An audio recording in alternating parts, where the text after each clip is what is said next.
നമ്മൾ വാങ്ങിയത് നല്ല പൊരുത്തപ്പെട്ട് തന്ന ആളുകളാണ്. ആ പൊരുത്തപ്പെട്ട് തന്ന ആളുകൾക്ക് അറിയാം നമ്മൾ ചെയ്യുന്നത് പറഞ്ഞത് ചെയ്യും എന്ന് അറിയാം. അതുകൊണ്ടാണ് ഇപ്പോ നോളേജ് സിറ്റിക്ക് 125 ഏക്കർ വാങ്ങി ഞങ്ങൾ 3 കൊല്ലമായി തുടങ്ങിയിട്ട് ഇതുവരെ ആളുകൾ ഇങ്ങനെ ചോദിക്കും എവിടെയാണ് ഉസ്താദേ? അത് ഭൂമിയിലാണെന്ന് മാത്രം പറയും. എന്ത് പറയാനാ? ഇതങ്ങനെ ഇങ്ങോട്ട് ഉള്ള ഭൂമിയാണെങ്കിൽ ഇങ്ങോട്ട് ചൂണ്ടിക്കാണിക്കും. കാരണം അൽഹർബു ഖദഅാണല്ലോ പറഞ്ഞത്. അപ്പൊ അതനുസരിച്ച്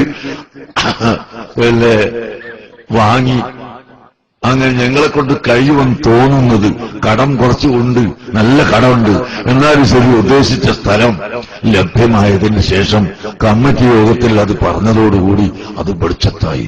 അപ്പോഴേക്കതാ വില കുതിച്ച് കയറി.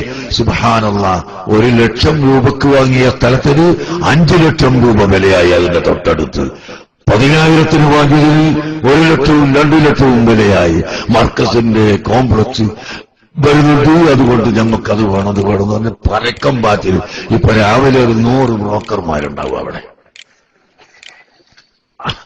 അതിന്റെ പരിസരത്തുള്ള മുഴുവൻ സ്ഥലത്തിനും വില കൂടി. ഏതായിരുന്നാലും നന്നായി, ജനങ്ങൾക്ക് വില കിട്ടിക്കോട്ടെ. അപ്പോ കമ്മിറ്റിയിൽ ഞാൻ പറഞ്ഞു, 3 കൊല്ലായിട്ട് എവിടെയാണെന്ന് ചോദിക്കുമ്പോ ബാലുശ്ശേരിയാന്ന് പറയും, താമരശ്ശേരിയാന്ന് പറയും, കുന്നമംഗലത്താന്ന് പറയൂ, അതിന്റെ അടുത്താന്ന് പറയൂ, അതിന്റെ അടുത്തുനിന്നാ പറയും, ഒക്കെ അടുത്ത് തന്നെയാണല്ലോ. അങ്ങനെ ഇപ്പോൾ അത് പറയാനായ സമയത്ത് നിങ്ങൾക്ക് ബോധ്യപ്പെട്ടല്ലോ. അതുപോലെ ഇൻഷാ അല്ലാഹ് പള്ളിയും അടുത്ത സമയം നിങ്ങൾക്ക് എവിടെയാണെന്ന് പറയാൻ ആകും. അതിന്റെ മുമ്പ് നിങ്ങൾ സ്ഥലം ചോദിക്കണ്ട. അതിന്റെ പാഴ്സുകളൊക്കെ ഉണ്ടാക്കിക്കൊണ്ടിരിക്കുകയാണ്. ഏതാണ്ട് കുറെ പാഴ്സുകളൊക്കെ തയ്യാറായി കഴിഞ്ഞിട്ടുണ്ട്. അപ്പോ അതുകൊണ്ട് അതിലൊന്നും ആർക്കും സംശയമല്ല. മോമിനീങ്ങൾക്ക് സംശയമില്ലാന്ന് അതല്ലേ ഞാൻ പറയുന്നത്.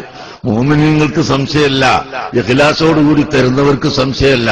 അല്ലാത്തവരുടെ സംശയത്തെ നാം ഒരിക്കലും പരിഗണിക്കേണ്ടതുമില്ല, ഒരിക്കലും അത് ചെവി കൊടുക്കാൻ പാടില്ല. അതങ്ങനെ ഒരു കൂട്ടരിങ്ങനെ പറഞ്ഞുകൊണ്ടിരിക്കും.